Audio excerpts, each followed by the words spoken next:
Nagtungo na nga sila Gabo sa loob nga ng bar na kung nasaan naroon nga rin itong ang sinasafra dahil dito ay isa na nga rin itong mapanganib na kanilang gagawin dahil na nga rin marami nga ang mga tauhan nga nito ni alias Tigre.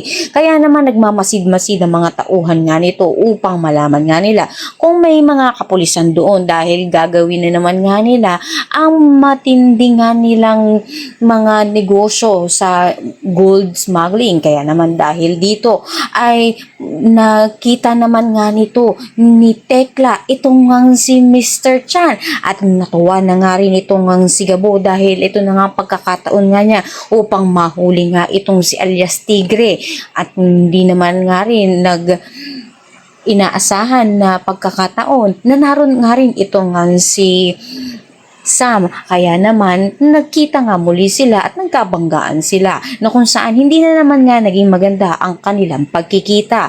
Inakusahan nga kagad nga nito ni Sebastian itong ang si Gabo na minamanya nga itong ang si Sam. Kaya naman nagkagulo rito at dinig nga nito nila alias Tigre na may mga kapulisan.